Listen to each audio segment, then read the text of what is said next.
Hey everybody, how are we all doing? One more time. Thank you all for joining me today on another edition of the Game Boy-A-Thon, part of 11 of 128 of a series where we play all 512 Game Boy games and find something interesting to say about each and every one of them. So, first off, Kuma, thank you so much for joining us and for the resub. I do really appreciate that. Good to see you, P-Bug, and Worms the Can as well. Today is going to be a bit of an interesting diversion. So, the original plan, of course, was to play 4 games as normal and, find something interesting to talk about them. But I noticed that this, alongside the next episode, and we are going to have what could be charitably described, don't mind me, charitably described as kind of a license game heavy block, so to speak. We have a lot of license games, is what I'm going to say. The Game Boy is kind of lousy with them, and this episode is going to be kind of no exception to that. So I kind of thought about it for a little bit about how I wanted to handle that.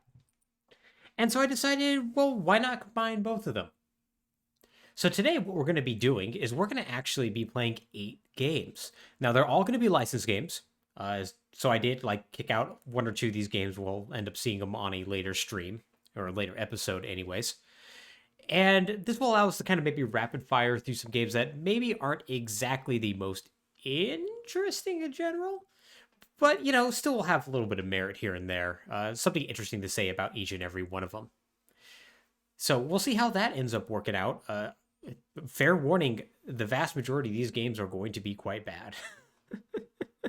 Hashel Cedrickson in the chat says these games are licensed to thrill, and let me assure you, no, they are not. Spoilers alert, I guess we're going to be playing Home Alone 2. That's one of them. So get ready to experience that. So yeah, let's go ahead and get my notes up just really, really quickly. There we go. Perfect. And let's go ahead and jump into our first game, which is going to be the Rugrats movie. Getting that nice and opened up. There we go. So yeah, the Rugrats movie. This is a game that was developed by Software Creations and published by THQ, released in 1998. So a rather late era game, all told. For those of you who are not aware, the Game Boy Color came out in 1998 and effectively made the Game Boy obsolete. So a bit surprised to see this. I don't know exactly when it came out, so I don't know if it came out before or after the Game Boy Color, but regardless, we're going to be playing. We're going to see what happens when you had, what is it, 9 years worth of knowledge of the Game Boy. What you could possibly do with this. Hashel Cedrickson says, I love Home Alone for the Super Nintendo, and Home Alone 2 for the Super Nintendo is one of the most garbage games I've ever played. Can't imagine the Game Boy version being worse. Given that the Game Boy version is developed by the same people who did the Super Nintendo version, let me assure you, it is going to be bad. So yeah, let's jump in this. So, I like how it defaults you to easy on this. Can't help but feel like that's not a good sign when it defaults you to easy. So easy, medium, and hard. We'll go ahead and keep it on easy. That's what it has. It's on default. Uses a password system. Yeah, so this is based upon the movie of the same name. The game follows loosely the plot of the movie, where Tommy's newborn baby brother, Dill, because their last name is Pickles, you see, goes missing, and the babies have to go on an adventure looking for him. Oh, this is one of those fun Game Boy games, by the way, where B is to jump. Oh, even better? This is one of those fun Game Boy games that has emulation errors associated with it. Or at least that's what I'm presuming that garbage block is there. I'm fairly certain that is an emulation error. Well, isn't that fun? So yeah, this game just basically starts you out with Dill already going missing, and you have to go and find him. The movie, if I remember correctly, goes places in... Like, just, like, gets really, really strange. Like, literally starts with Dill being born, and it's, like, from his perspective. And then from there involves, like, Tommy's dad and, like, a hang glider trying to find them when they're, like, lost in, like, the forest and whatnot. It's all sorts of strange. Oh, we just lost all our items. This is... Well, good news, we didn't need any objects, so we're fine. So the Rugrats movie is, Oh, you can go back. That's strange. Huh. So, the Rugrats movie was released in 1998 after the wild success of the Rugrats cartoon on Nickelodeon. The Rugrats itself was one of the first so-called Nicktoons, or original animated programming that Nickelodeon developed entirely by themselves, or at least contracted out to other companies exclusively for their network. Debuting in 1991 alongside Doug and the Ren and Stimpy show, which we might be seeing some Ren and Stimpy here in a little bit. Of all three of those shows, the Rugrats was easily the most popular. And also, to my knowledge, is the only one of those three shows that didn't somehow end up on another network eventually, like just have the rights owned by somebody else. The success of the show obviously led to the Rugrats movie. Itself a very successful movie, made on a box office budget of a budget of $24 million and earning $141 million at the box office, and earning decent reviews as well. It led to two other movies, including the Rugrats in Paris, and a third Rugrats movie as well, whose name is just kind of escaping me at this moment. But regardless, three different theatrical features, which is kind of more than the other two original Nicktoons can say. Like, Doug did get a movie, for instance, Doug's first movie, but that was kind of a flop. And, well, Ren and Stimpy is going to have a bit of a, let's call it a legacy to it. Rugrats Go Wild is what Worms Can is saying, and yes, that is correct. Thank you for the reminder, I appreciate it. So yeah, it makes perfect sense that they decided to make a video game based upon this particular series. Although it's very surprising that this is the only Rugrats game that's going to be made. At least it's going to be made for the Game Boy, I should say. There'll be a Rugrats game for the PlayStation as well. I think this is also based upon this movie, along with the other movies that will eventually come out. And I would like to say there's going to be some Rugrats Game Boy Color games as well. One thing I'll say about this game so far is that it honestly doesn't play too badly. It actually looks pretty good as well. Which is more than I was honestly expecting. Like, I was actually expecting this game to look kind of terrible. The classic Scupo style, I mispronounced that, but it's close enough. The classic style is not exactly well-suited to video games, especially something that can only rely on 4 colors, or 4 shades in this case.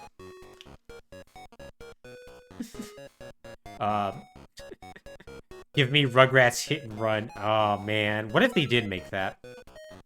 What if they did make a GTA-style Rugrats game? I'd play it. I'm not ashamed to say I would. Apparently, we cannot finish this level. I guess we did not get enough items or something like that. So let's just keep wandering, I guess. So I think this game does have a significant amount of emulation issues, because every time we get hit, we actually gain items. I'm fairly certain that's not how that works. Oh no, because we're losing items, we need to regain those items in order to leave. Okay, never mind. Good old Tom. Yes, we are indeed playing as good old Tommy Pickles. Yeah, I was feeling confused about that for a second. I was very, very confused and was like seriously considering. It's like, okay, is there like just like a weird emulation thing going on here? But no, the hitboxes actually seem fine. Like this game moves pretty slowly, which is honestly something that you want from a Game Boy platformer. The graphics, once again, quite detailed. And while I'm not going to say the music's good, the music is not a repetitive mess like a lot of Game Boy platformers, well, are.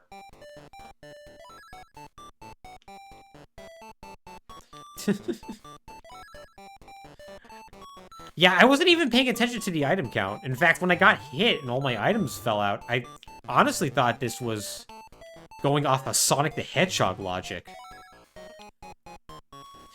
That stationary piece of grass, I believe, is an emulation error. There is fall damage, by the way. So that's fun. Yeah, for some reason, it just consistently repeats a tile. And I am not sure why that is. Unfortunately, that's just the problem when you end up doing a series, then you have to rely on emulation. Sometimes, even though Game Boy emulation has come a long, long way, that doesn't mean it's perfect. So this game was developed by Software Creations. Software Creations has a bit of an interesting history behind them. We'll probably get a little bit more in depth once we play some of their other games for the Game Boy. But they are, in short, a UK-based company that has actually the distinction of being one of the first companies outside of Japan to develop games for a Nintendo platform. Specifically the Nintendo Entertainment System. Which is quite surprising. Blind Falls! So this does actually operate under Sonic the Hedgehog logic. If you lose your items and you take another hit, you die. Interesting. So yeah, Software Creations was actually selected as... Like, they had such a close relationship with Nintendo, they were actually selected as one of the development teams to help assist with the creation of the Nintendo 64. They're responsible for creating the audio tools, for instance, that are used on the N64. They were given, by the way, the very creative name Audio Tools. And,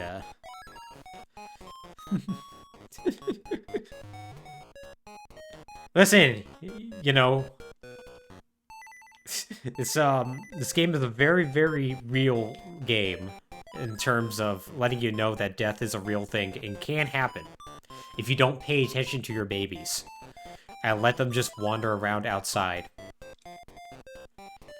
So yeah, I don't know how many people in chat actually watched the Rugrats as kids. I did. I absolutely love that show. It was definitely a show of immense quality. If albeit one where you just... Every parent is just the most irresponsible. As they allow their, usually 1 to 2 year old toddlers somehow find ways to just... essentially escape and get themselves into all sorts of trouble.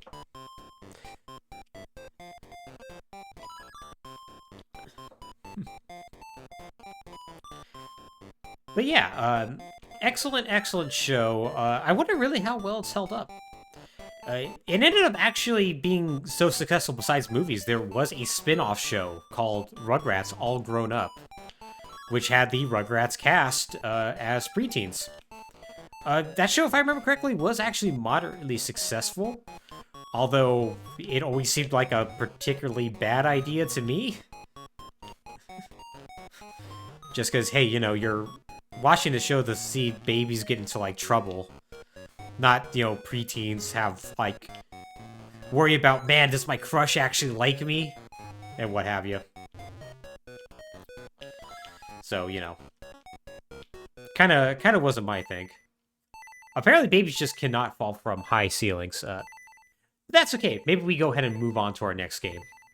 I think we've seen everything we need to of the Rugrats. And I'm sure y'all want to learn about Barbie, Game Girl. So yeah, Barbie Game Girl. This is developed by Imagineering. By the way, we're going to be hearing the name Imagineering a lot.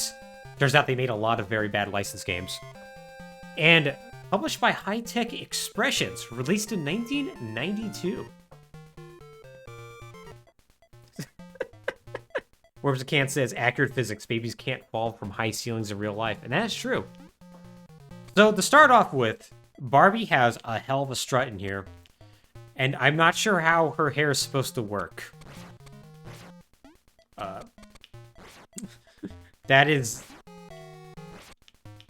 That hair is falling off her head in a way that I don't think is possible. This game also has immense slowdown in it, too. Very, very large sprites, too, which is probably what's contributing to that.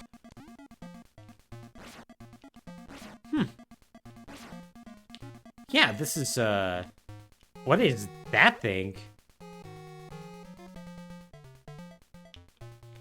Okay. A little ditty plays every time you, like, hit an enemy. That's kind of weird. Huh. Hashel Segerson says, platforming is hard. Let's go shopping. Yes, let's. Oh, boy. There are some jumps here. So, yeah, this is our first Barbie game for the Game Boy, and much to my shock, it's actually the only Barbie game for the Game Boy. Now, there's going to be a couple more Barbie games for the Game Boy Color, but given that they are going to be Game Boy Color exclusive, or at least developed with the Game Boy Color in mind, we're actually never going to play them. So, this is going to be our only Barbie experience on this entire system. What was that death jingle? That was a jingle there. So Barbie is, of course, based upon the doll line of the same name. The doll line that is owned by Mattel. Mattel itself having a very interesting history in video games, although not involved in the development of this at all. By the time this came out, they were very much done with video games. So, you know, no in television and whatnot, essentially. This game basically... I'm not really sure what exactly the story of this game is. But if anything, like most of the Barbie games around this time, it is probably involving you getting ready for some sort of fashion show or meeting up with the girls. Or just Barbie hanging out in everyday life. Pretty much every Barbie game around this time was something along that lines. Hello! Barbie has just gotten very sporty all of a sudden. And the music changed. Huh. Oh, interesting. Was that like invincibility or something? Huh. Oh. We got to the end of the stage. Gee, what beautiful shoes. Indeed, Barbie. Barbie seems alarmed by those shoes. Oh, we have a matching game. Okay. Alright. Okay, bow and bow. Gotta remember flowers in top left corner.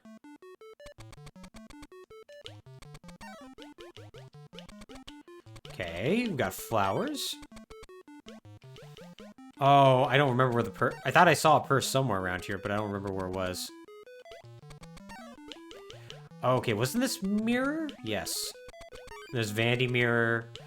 Oh god, where was necklace? Was this necklace? No. Okay. Where was perfume? Okay. No! Ah! That's too bad. Oh, Barbie's now a mermaid. Isn't that great? So yes, Barbie, once again, based upon the Mattel doll line that needs no introduction, but I'm going to go ahead and give it anyways. Barbie was a doll line that was created in 1959 by Ruth Handler. Now, Ruth based it upon a similar German doll that was named, like German fashion doll that was named the Bild Lily. The Bild Lily is actually a very interesting doll in of itself. I believe it was created in the late 40s, and it was actually publicly available, like sold in stores, up until 2018, before it finally was discontinued. I don't know how much like international penetration it had, like if it was just German exclusive or not, but Still kind of neat that it kind of existed as long as it did. Oh, I want all those stars! Because I am a star. So Barbie is not only I think, pretty much inarguably the most successful, like, girls, like, fashion doll that ever exists. Maybe, like, most successful girls' toy in general. But it's also a toy that has, from its very beginning, attracted controversy in one form or another. Like, in fact, literally from its conception, it attracted controversy because since this was based upon the Bill Lilly doll, unsurprisingly, the copyright holders of said doll were not particularly pleased that Mattel had created this particular fashion doll. And so they were actually sued in 1961 by the Lewis Marks and Company, who had actually acquired the copyright. Or they acquired the license, to be more specific. Now, Mattel ended up settling this case by just buying the copyright outright. And from there, they were just able to just make as many Barbie dolls as they wanted to. And that's exactly what they did. And so Barbie has ended up being, well, the name something involving Barbie, and Barbie probably has a doll of it. Barbie as a college professor. Yep, it exists. Barbie riding a horse absolutely exists. Barbie with a dog that is capable of pooping. That exists as well. Everything from playsets to Barbie supporting casts such as Skipper and other characters that are very Barbie-like in terms of visual design and whatnot. I'm pretty sure there is a Barbie as a furry out there. I actually would not be shocked. Yeah, needless to say, girls were... Oh, we just almost soft-locked ourselves there. We got stuck in that wall. But yeah, Barbie has been just incredibly influential and successful. Like, doll lines such as Bratz and whatnot can trace a lot of their lineage and success back to Barbie. Like the standard that Barbie set. Now, of course, once again, Barbie has attracted controversy over the years. There's, of course, the early 90s when a talking Barbie came out that said lines that weren't... They ended up getting misinterpreted a little bit. The popular conception is that the Barbie said math is hard. And that, like, it was interpreted as, like, you know, math shouldn't be something that little girls should do. And Mattel had to recall the doll in order to and issue an apology about that. And of course, as years went on, Barbie's proportions also became such that her waistline became thinner and her bust became larger, in a way that garnered a lot of controversy for showing off what was considered to be a unhealthy body type that was unreasonable for your average everyday woman to aspire to. And that women shouldn't necessarily to aspire to them in the first place. So because of that, Barbie's had to go through various revisions over the years in order to help deal with some of these controversies and whatnot. But no matter what, Barbie has managed to weather the storm, and it's still a pretty well... It still sells very well to this day, although sales of the particular doll line have dropped off from what I understand. So, what about video games, though? It turns out Barbie actually has quite a legacy in video games as well.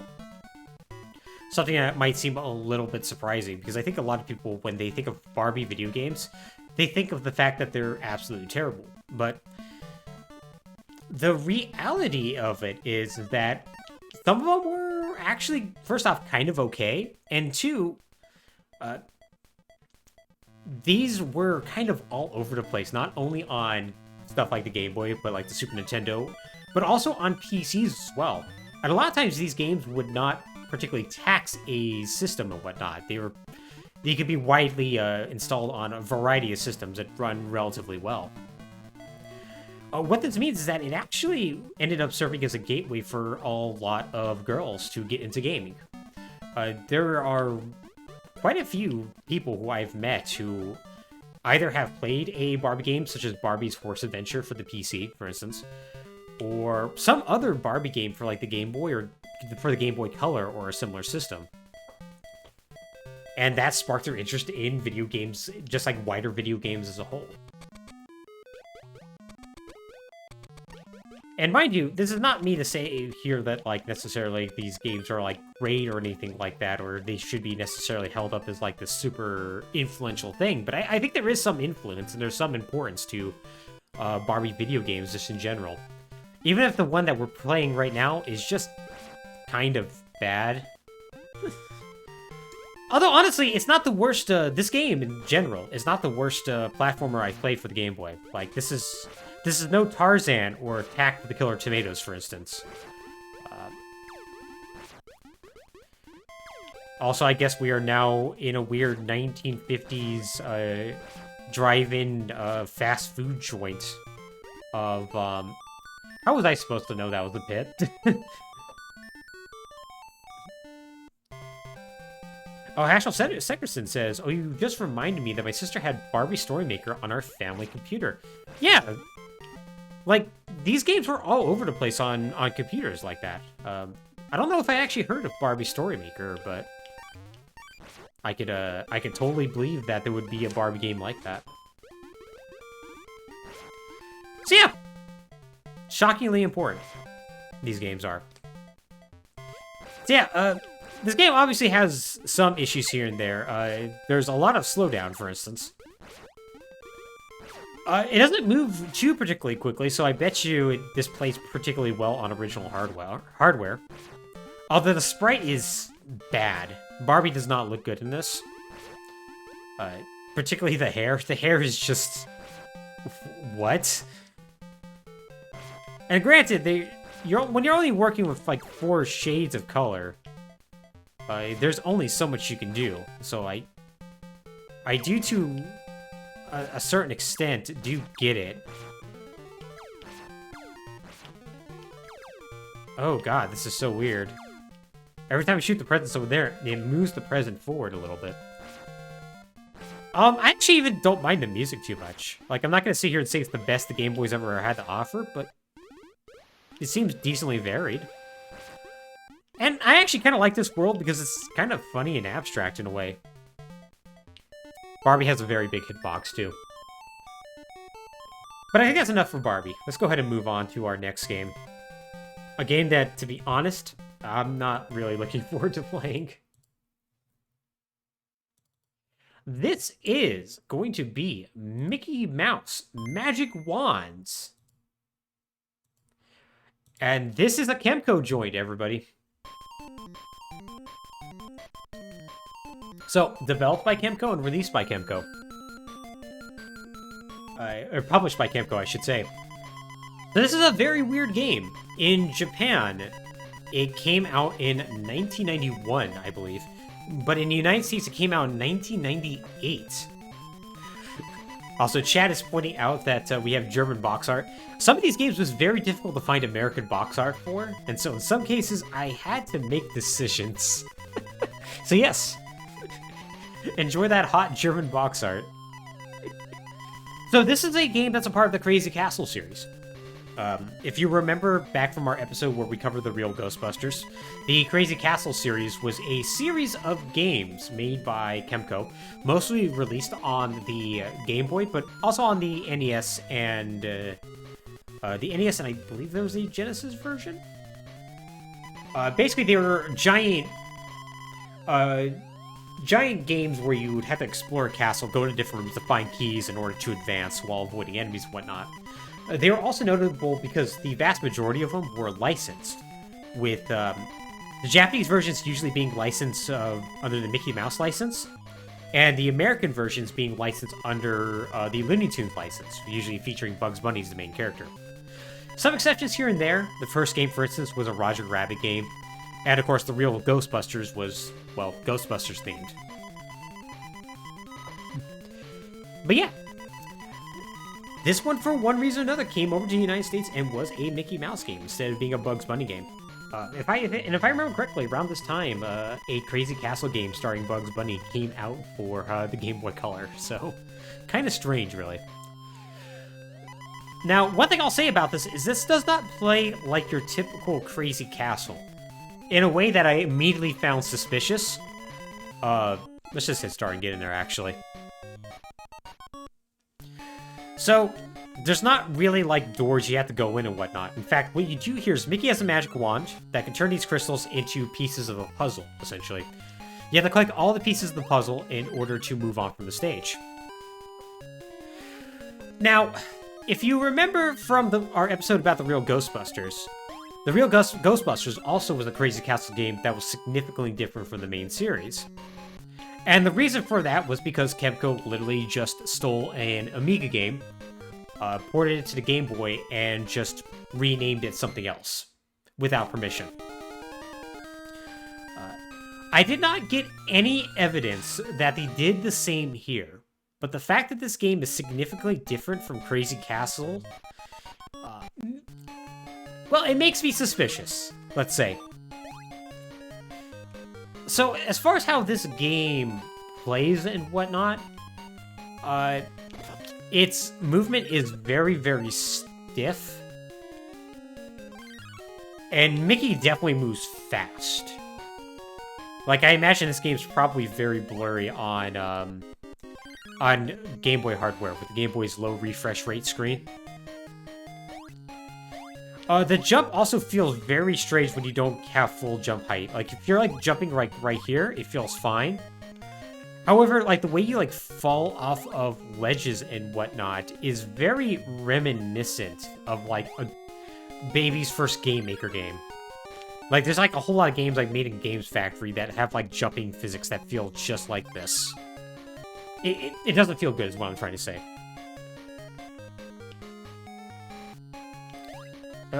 Okay, we're gonna have to completely circle around. That statue's gonna be coming for us, too, by the way. Or maybe not. And there we go. Alright.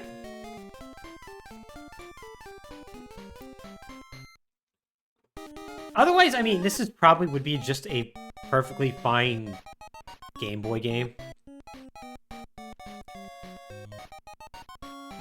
I think... Oh. Hey, stage! 3! Yay! Now, one thing that does, like, make me really wonder is, like, why is this wand mechanic even in here in the first place? It doesn't really seem to serve much of a purpose other than, you know, opening up the crystals and whatnot, which, that's great, but you can't use it to harm enemies.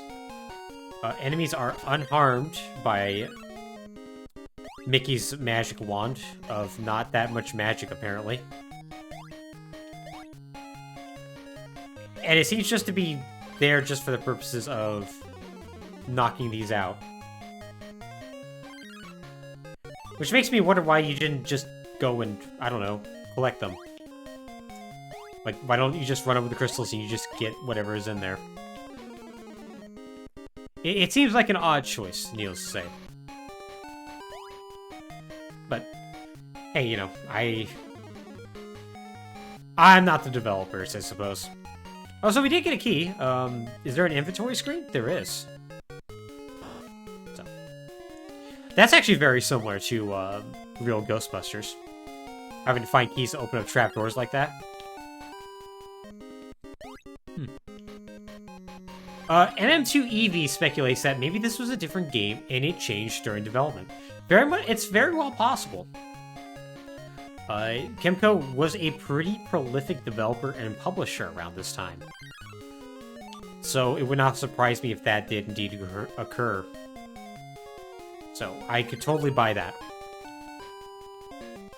Let's go ahead and play one more stage and then we'll probably move on from this. I think we've probably showed off as much as we can. But I'm interested to see if there's any new mechanics coming up here. So far, the answer is no. Segerson says this game is Doki Doki Mouse Club. Yep, I buy that. Oh, that's a frog. Oh, that's not good. You don't want that. You don't want frogs in your life. Actually, it's not true. I used to have a pet frog. It was quite lovely. Named her Fred. Yeah, other than the kind of bad controls or the bad play feel, I do have to say this is a perfectly serviceable video game. Like, nothing about this feels particularly offensive, for instance. Oh, interesting. Look at this twist. We have to close the trapdoor. Wild stuff.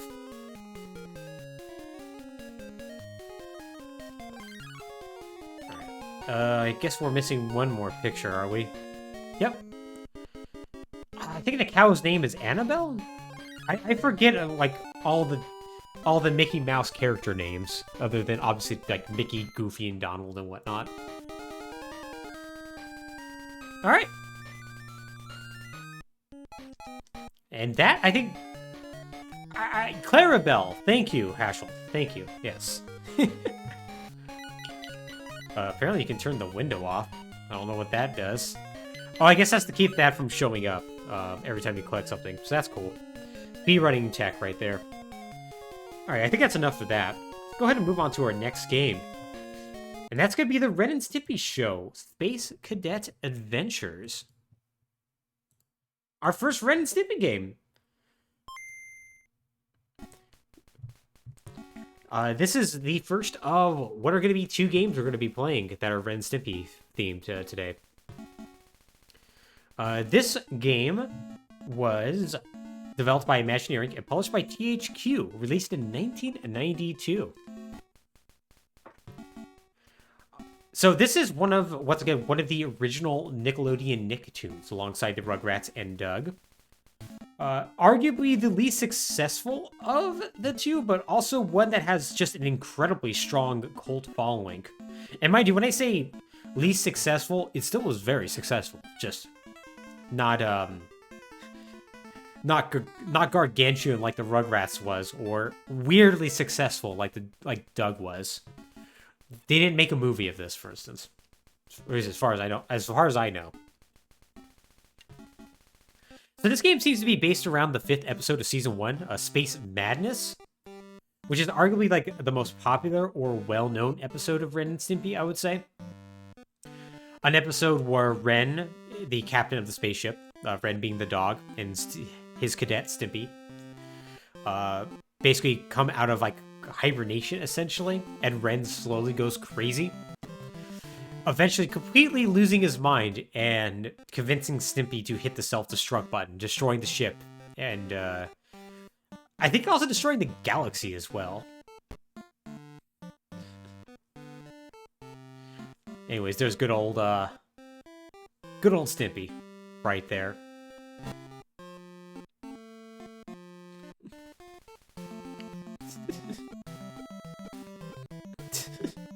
Stimpy.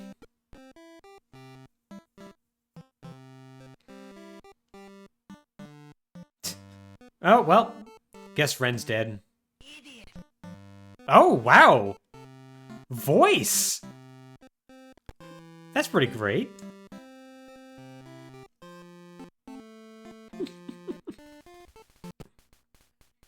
Alright. So, this is one of the few games I actually tested out before stream. This does not play well. Also, this is an attempt at a rendition of the Ren and Stimpy theme song, alright. Let's call it unsuccessful. Also, everything is trying to kill you in this. Literally everything. Even the buttons. So yes, there's a real kind of good luck. Good luck friend here. Also, that's your duck. Yeah, it doesn't look great. This is a game that I'm almost certain that in motion probably is unlegible. Because there's just a lot of graphics going on, and it doesn't move like overly quickly, so maybe it'll look just like maybe it won't be too blurry, but I'm not particularly confident that this game would look good on original hardware.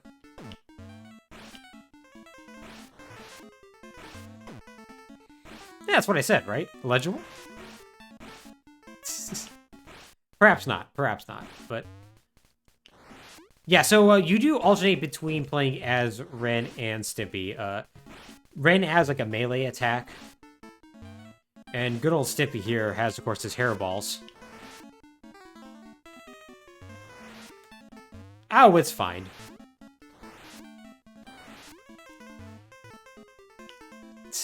So, oof, oh boy. All right, well, at least there's a pretty decent checkpointing system in this, so that's good. Yeah, I was a particularly big fan of Ren and Stimpy back in the day. Both me and my dad, we watched this show together, and then get annoyed when there was constantly in reruns. Like, it seemed like despite the fact that there was 52 episodes of this made, they always seemed to just play the same 3 episodes no matter what.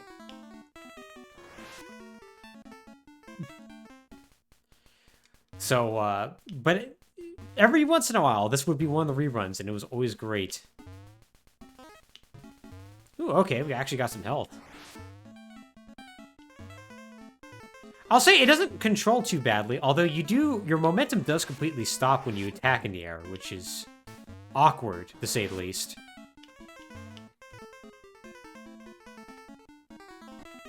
Oh, okay, cool. We're now facing this direction for some reason.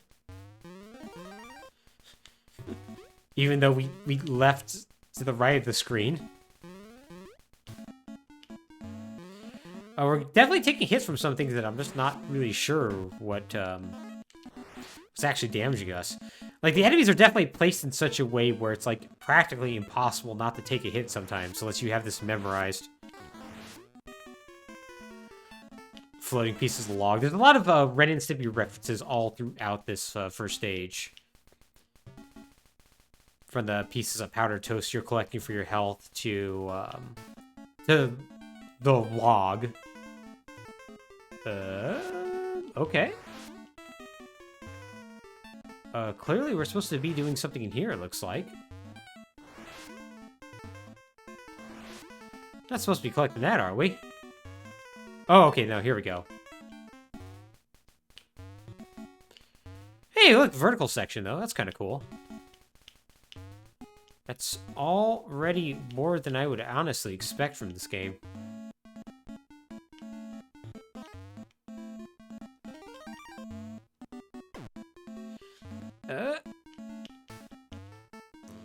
Yeah, otherwise, this does not feel like a particularly great game to play, so maybe we're gonna go ahead and move on here already.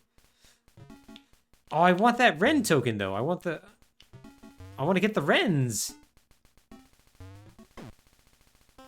Ah! It feels like we actually should be able to get this from here. Oh, we just fell all the way down. Okay, and that's game over anyway, so let's go ahead and move on to our next stage. Or next game, I should say. Which is the Ren and Stimpy show, Veediots.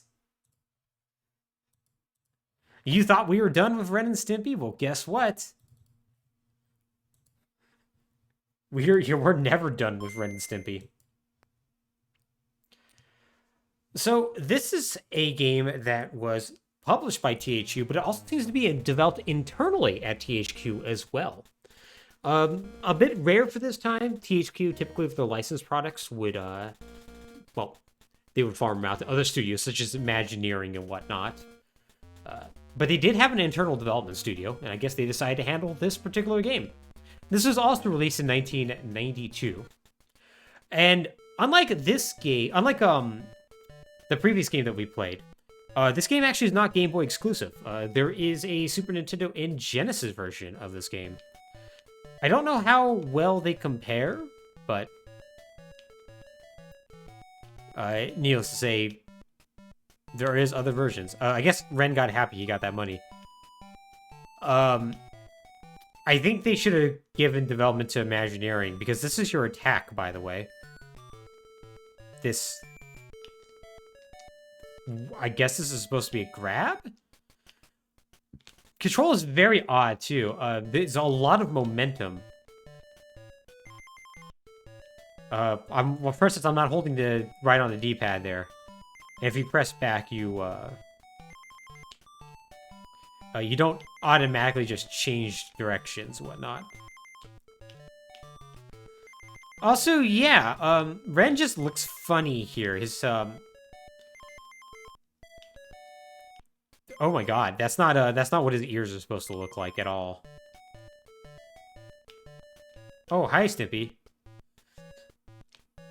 Oh god, oh god. I just took a ton of damage from that. Oh god! Alright, well, we're just gonna move on. Yeah, this is a considerably worse game than Space Cadets, which is amazing in a way. I would not think that'd be possible. Like, what is that Stimpy? Like, what is this game? Like, I'm trying to figure out something interesting to say about this. I'm just too amazed by whatever is going on here. Yeah, wow. THQ around this time was known for their just absolutely terrible license games that they would just put out a million of. And, like, eventually one day they're going to actually become a big boy publishing arm that would actually put out good video games like Saints Row. But for the longest time, this was their bread and butter. And as much as I don't want to say it, it did do well for them. Although I cannot imagine this game sold well. But then again, Ren and Stimpy was very popular at the time. In fact, let's talk a little bit about Ren and Stimpy itself. Ren and Stimpy was one of the first Nicktoons. It ran from 1991 to 1995 on Nickelodeon. Technically also was on MTV as well. It actually had an unaired episode that would appear on there in 1996. So you can also sort of claim that it ran until 1996. This show about a chihuahua and his dumb cat friend, a sociopathic chihuahua, I should say, and his dumb cat friend, was incredibly successful. Kind of like, whereas, like, you know, both, like, Doug was, like, kind of like a slice of life-ish, not particularly controversial cartoon made for kids, and, like, Rugrats was kind of the same thing, except about babies. Ren and Stimpy was known for having a considerable edge to it, like, borderline sexual jokes and, quite a bit more violent. Kind of appealed to an older audience because of that, and definitely appealed to, like, people like me and my dad, who absolutely love this show. And this along with its, like, just, like, absurdist humor, as, you know, such, like, segments such as, like, the song about the log and whatnot, which is what's playing in this background right now, by the way. Basically just gave it a cult following that I don't think even, like, that, even stuff like Doug nowadays, I don't think really has. Like, not to say that a whole lot of people are talking about Ren and Stimpy now, but back in the day, people loved them Ren and Stimpys. So, much like most Nicktoons, it basically got a limited run of like 52 or so episodes. In this case, definitely 52. And after that, you know, show was done. You know, Nickelodeon kind of moved on to other Nicktoons, such as like Rocko's Modern Life, which is in many ways kind of like a spiritual successor to this, in terms of his humor and whatnot. But it turns out Ren and Stimpy actually was not done. In 2003, it actually would get a revival on Spike TV, right when Spike TV ended up being rebranded as, well, Spike TV, a network for men, as opposed to all the other networks out there. And as part of their push, they wanted to have adult animation. And so, Ren and Stimpy's adult party cartoon premiered alongside 2 other shows. Stan Lee's Stripperella, which is about a stripper superhero played by Pamela Anderson Lee. Or actually, at that point, just Pamela Anderson. And Gary the Rat, which... a show about a sleazy lawyer who's also a rat. Played by Kelsey Grammer. Unlike Nickelodeon's triumvirate of cartoons, these were not successful at all. And pretty much, I think all of them were canceled after 1 season. Ren and Stimpy's adult party cartoon in particular tried to like amp up like the edginess to an 11. And it ended up just being considered an incredibly terrible cartoon. It's I've seen multiple lists where it's listed as one of like the worst cartoons of all time. Which, given that the original Ren and Stimpy is considered one of the greatest cartoons of all time, should go to show how far it's fallen. Needless to say, after this, Ren and Stimpy was kind of done for. I have to say that this Stimpy sprite is so much better. My god, is the Stimpy sprite so much better. But yeah, this game just seems bad. I could not... Oh, Hashel Segerson with a bit of a correction for me. Gary the Rat had 2 seasons for some reason. Oh, so it was the successful show of the 3. Well, I don't know how to respond to that one. Other than to say, good for Gary the Rat. Good on you, Gary. Yeah, I don't know how much longer we're going to be playing this. We'll probably end up moving on pretty soon. I want to successfully get over this jump. I think if we do that, I'll feel satisfied enough to go ahead and move on. Okay, so you're just not supposed to go that way. It feels like you should be able to make that, but apparently not.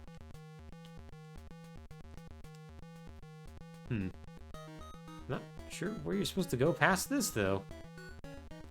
Ah, you know what? Let's go ahead and move on now. I think I'm tired of Ren and Stimpy.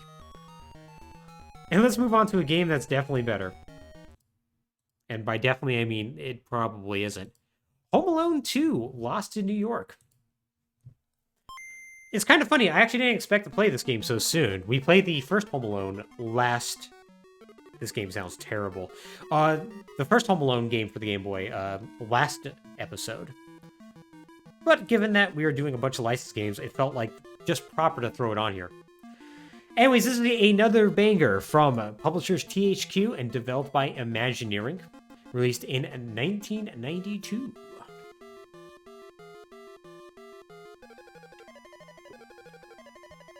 Just like the original, it was released to coincide with the successful sequel to Home Alone, Home Alone 2, Lost in New York. Home Alone 2, a movie that was a movie that stars Macaulay Culkin as, once again, a kid who is separated from his parents and is forced to fend for himself. Only except in a home, this time it's in the entire city of New York. This movie was notable for having a cameo from Donald Trump in it that is cut out in most syndication.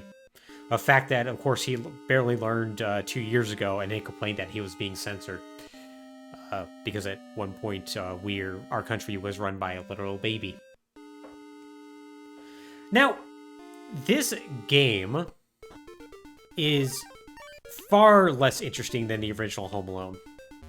The original Home Alone was on literally every platform you could possibly think of. Every computer, every system, like including like the Master System. And also had multiple developers. Like the Sega games, for instance, were developed by Sega, were published by Sega proper. All the Nintendo platform games were published by THQ. And like another company handled all the PC games. And it led to these like wildly different versions of all these games.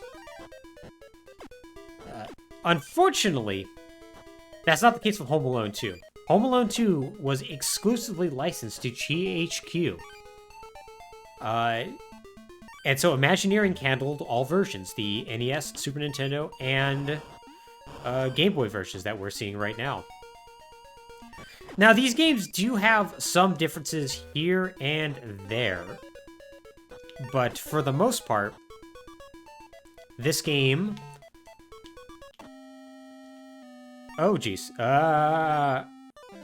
Oh, we got caught by the Wet Bandit. Oh, boy. Okay, I guess we gotta enter that and just run so we can get away from the Wet Bandit. Yeah, most of these games end up playing relatively similar to each other. Which is kind of odd. Well, it's perhaps not odd, but it's definitely less notable than the original Home Alone games. This game actually does have a very, very odd secret that I actually want to pull up now and show off, if you'll permit me. Let me just go ahead and look it up real quick.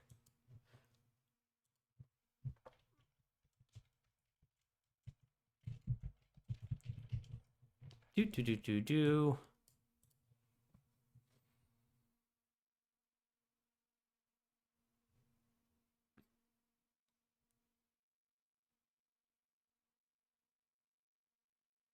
Okay. Very good, very good. All right, so let's go ahead and get back into this.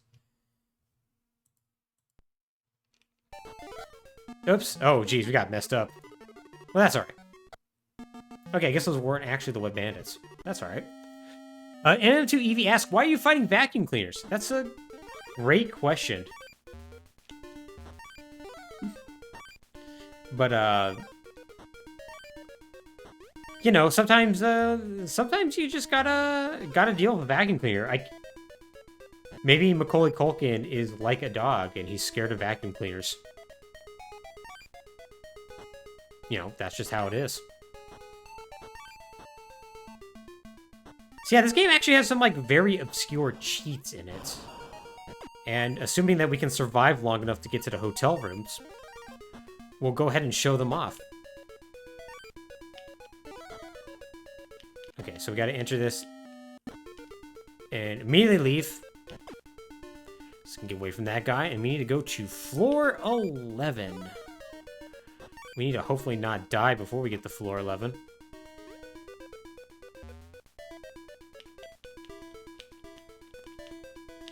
Oh, boy. Oh, it starts you all the way back there. Jeez. So the real challenge is actually going to be able to get to floor 11 in the first place. So yeah, Home Alone 2 was a very, very interesting movie. Not nearly as good as the original, in my opinion, and most critical reception kind of backs that up. Still a fun time, though. Still a fun time. Kind of the last, well, I believe it is indeed the last theatrical Home Alone movie. The rest of the Home Alone movies after this point would be released directly to VHS or DVD. Right, so... yeah, that's my recollection too, is that I loved it as a kid. But recognized it wasn't so hot when, upon rewatch later, which is fair. I mean, it's a movie made for kids. Like... Alright. Oh my god. Alright, we're gonna just automatically die real quickly and try this again. Yeah, this is not something I expected to be as difficult, but this is not an easy game, as it turns out. The game controls aren't overly bad. The main character's a little squirrely with his movements.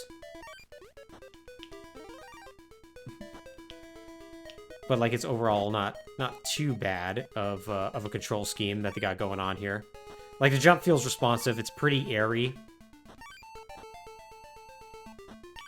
There's a ton of slowdown in this. A lot of graphical detail as well. Like, it doesn't look like a particularly bad video game, for instance. So I've got to give it credit for that.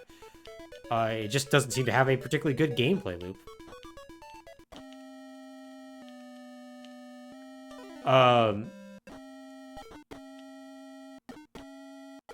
Okay, you gotta hold up for a little longer in order to actually enter the doorway.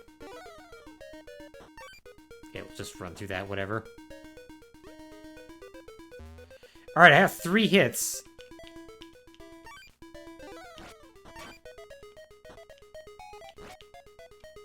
Oh. What the heck?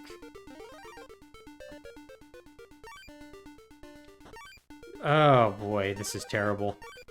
Alright, let's go ahead and grab that. I think I'm actually going to save state. Yeah, we're just... Well, we'll die there. Apparently vacuums are one-hit kill, it turns out. Yeah, I really want to show off this, these kind of silly cheats, so...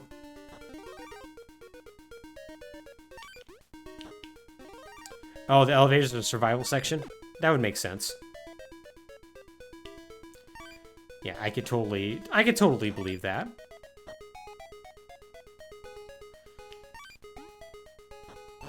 Yeah, we'll get there, we'll save state, and then hopefully we'll be able to show off something a little silly. Because one of the programmers here ended up having, ended up being a little bit silly with how he implemented cheats in this. And it's one of the good examples of just, like, kind of off-the-wall cheats that are in these games. Like, cheats are something that are kind of, they just don't exist anymore, and it's too bad.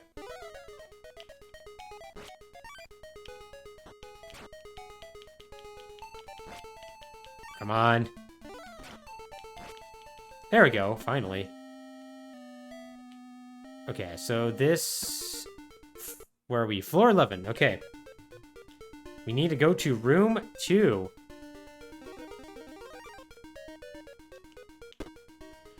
Now we need to run over to the bed, and we need to jump 7 or more times. 1, 2, 3, 4, 5, 6, 7.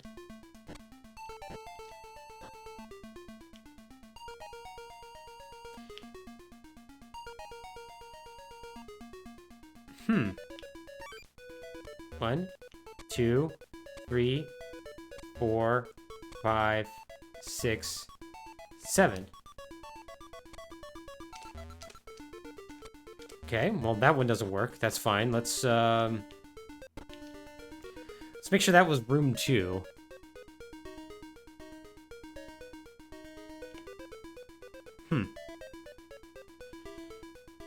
Yeah, it seems like it was room 2, so don't know what's up with that. Let's try that again. 1, 2, 3, 4, 5, 6, 7.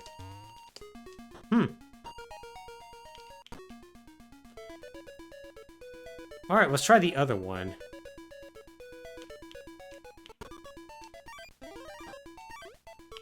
One, 2, 3, 4, 5, 6, 7. Good.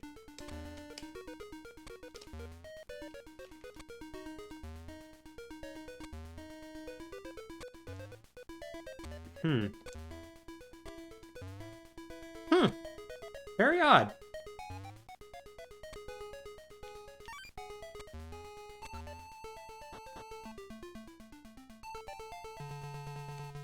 Yeah, okay, well, I don't know why this isn't working properly. This is a little unfortunate.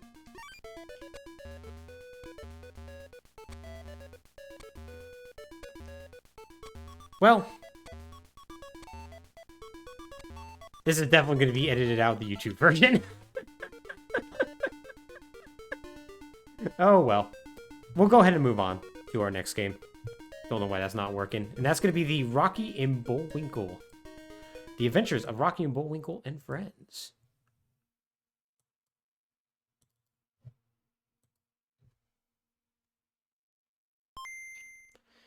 So,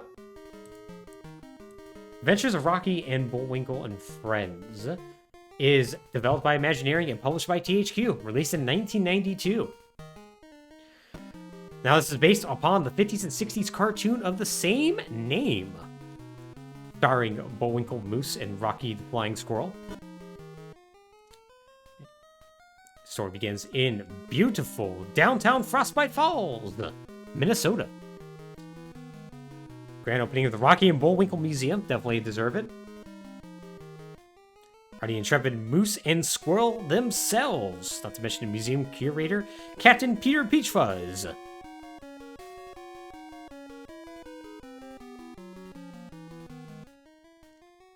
Alright, let's just jump in here. So yes, Rocky and Bullwinkle. A popular show from that ran from 1959 to 1964.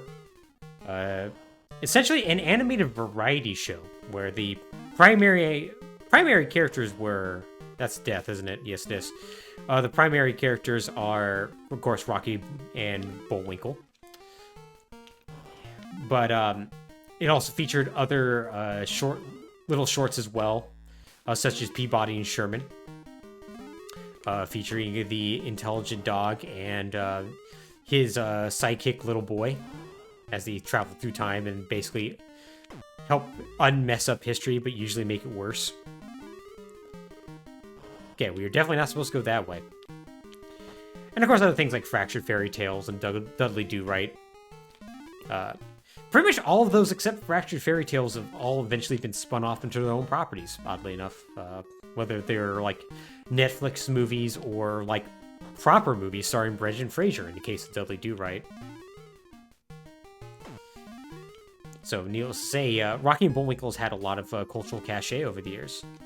Now, that might seem a little odd that for some reason people in the 90s and 2000s would care about, well, Rocky and Bullwinkle. And that's where you would actually be wrong. You see, the reason being is because Rocky and Bullwinkle, after its initial run ended, entered syndication.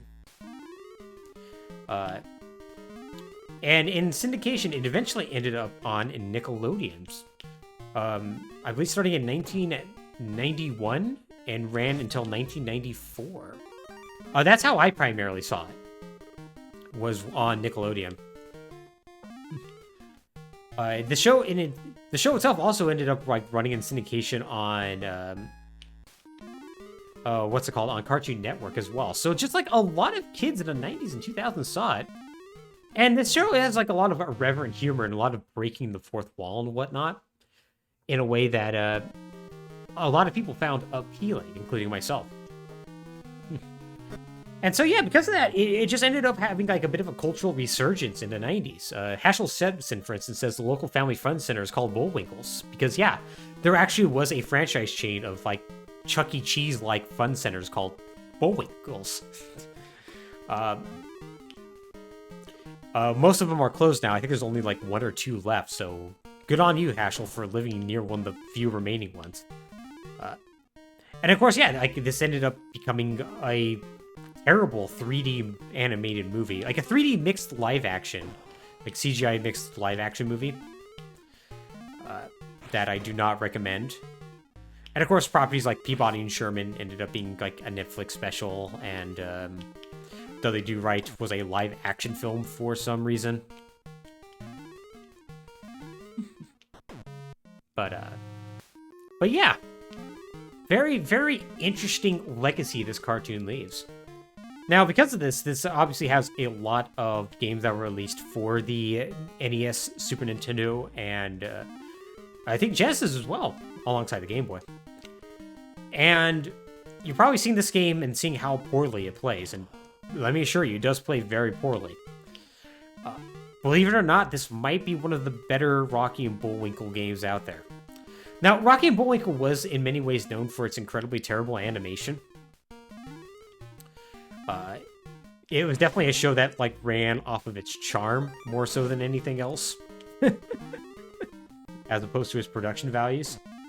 And I think it would be very safe to say that that Rocky and Bullwinkle is certainly trying to do the same here. Whether or not it's succeeding, well, I'll leave that up to you if you ever play it. For me, it does not. As Crazy as just pointed out, there are so many clunky glacial Game Boy platformers with ginormous sprites. And, like, it's one of the things that I understand why. Like, the screen real estate, well, there wasn't much. It was, God, what was it, 164 by 140 pixels? Was the size of the screen? And obviously the LCD screen on the Game Boy might as well have been a negative refresh rate, how infrequently it updated. So it makes sense why these all move slow and also all have like large sprites. At the same time, yeah, whenever you play like on an emulator or on like the like the Nintendo 3DS or something like that, like on their virtual console, they all come off just terribly. Because, yeah, these just don't look good at all. Like, not in the least.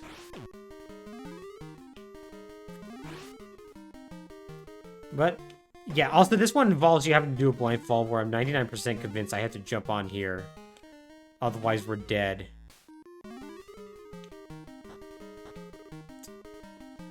Oh, no, we can just jump across here. I'm an idiot. Oh, well. Does this kill you? That does kill you.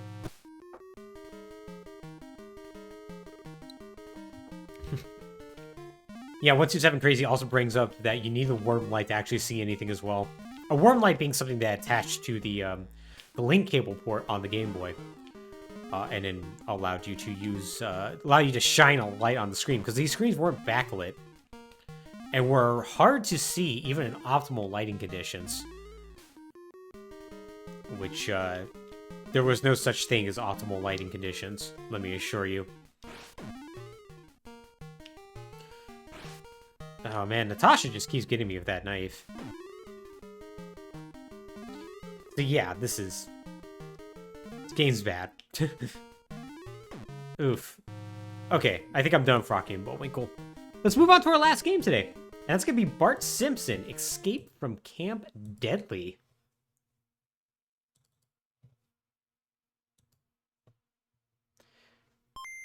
So first off, shoutouts to the box art for getting Bart's shirt almost right. It's the wrong shade of red, but it's at least red. So hey, it's a rare game that's not published by THQ. This is actually published by Acclaim Entertainment. Also kind of a surprise. They usually would publish things for the Game Boy under the LJN label, since they had already acquired it by this point, but guess not this one. By the way, though, this is still developed by Imagineering.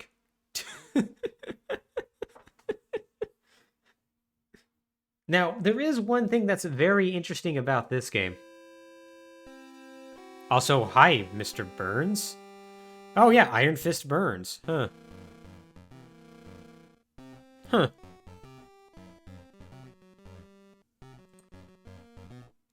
Breathe and eat our beloved camp daily. Deadly.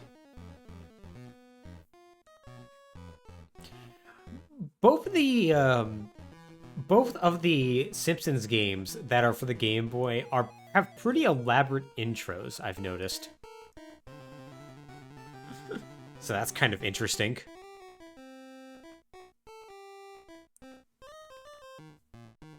Alright, let's hop on in here. Oh, this moves slowly.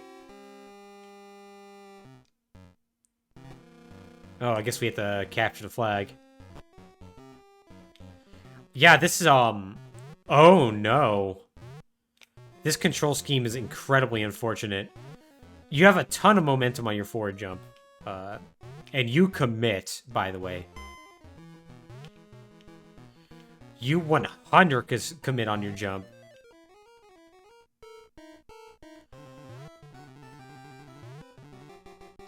You can at least outrun him, though.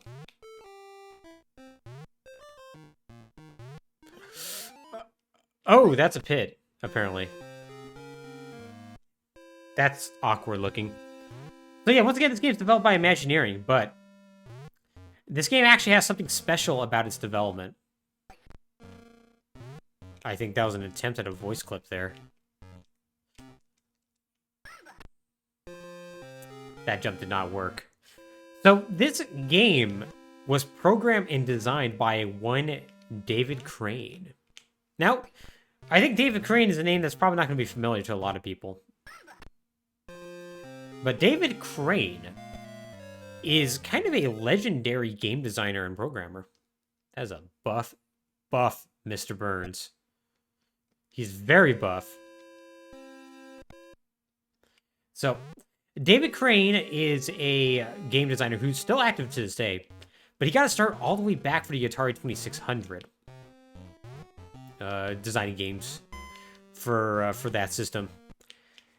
Now, he ended up actually being really, really good at that, to the point that he, along with a bunch of other Atari folk, also kind of tired at not getting credited by Atari for their games and whatnot, as well as just kind of poor working conditions in general, decided to go form a little company you might be familiar with. That little company is called Activision. So yeah, David Crane is one of the founding members of Activision. Now, David Crane's probably biggest claim to fame beyond that, though, is that he was the person who made Pitfall. Probably the most famous Atari 2600 game, I would say. And I would say a game that's, you know, probably still, like, recognizable to this day. Like, I think people still see that and still recognize it as an Activision game. Even if it's definitely not Activision's most popular game anymore, you know, Call of Duty being a thing and whatnot. I think E.T. is famous towards people who are familiar with the games Crash, Eevee. But I think for everyone else, I think it's still Pitfall. But that is a famous game in of itself, certainly. Blindside Bill's Treehouse. Ooh, that's nice. So yeah, eventually he did get tired of working at Activision. We're not supposed to go down there, apparently. He did eventually get tired of working at Activision and left and ended up kind of being sort of like almost like an independent contractor in many ways. Now, he did go on to do a few other things here and there. But one thing that he ended up kind of getting into is he ended up working pretty closely with Absolute Entertainment, who is the parent company of Imagineering. And so, yeah, from there, that's how he ended up working on various games under the Imagineering label, such as this one, which I'm going to say this is not David Crane's finest work. If I have to say, this is not a particularly good video game. And granted, you know, the Game Boy, not an easy thing to program for, so, you know, maybe we should cut him some slack, but it's not great. It's not great. Oh man, I just messed that guy up. Well, I gotta be careful about that. We only have so many boomerangs to throw. But yeah. So it's kind of funny to see that David Crane's involved in this. We'll be talking a little bit more about him once... Don't throw a boomerang at bees. I learned something today. We're going to be learning a little bit more about David Crane once we play a port of A Boy and His Blob for the Game Boy.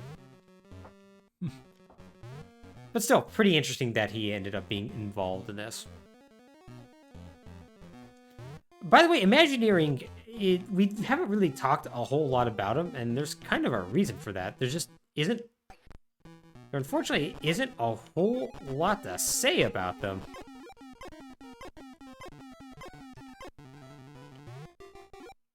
Ooh, boy, I'm not really sure what we're supposed to do here. Yeah, Imagineering was, once again, a subsidiary of Absolute. And it just seemed to primarily focus on Game Boy games, although they did develop some NES and Super Nintendo games. They primarily worked with third-party publishers such as THQ and Acclaim. It would seem, at least for the Game Boy output, it was primarily with THQ. And eventually they would get folded back into Absolute later on in the 90s. So yeah. This is not a good video game. So I think maybe this is probably where we go ahead and stop it. So thanks for joining us, everybody, for all this, for games such as Bart Simpson's Escape from Camp Deadly. Just as a reminder, today we ended up playing the Rugrats movie, Barbie Game Girl, 2 Ren and Stimpy games, Ren and Stimpy Show Veediots and the Ren and Stimpy Show Space Cadet Adventures, Home Alone 2, Lost in New York, and of course, Bart Simpson's Escape from Camp Deadly. So, next stream, what we are going to be playing is, let me go ahead and pull up the list. We are going to be playing, oh, this is going to be good. We're going to be playing Last Action Hero, Motocross Maniacs, Gradius, The Interstellar Assault, and PGA Tour 96. But that'll be for next Thursday. Until then, I'm going to go ahead and sign off, everybody. Take care, everybody.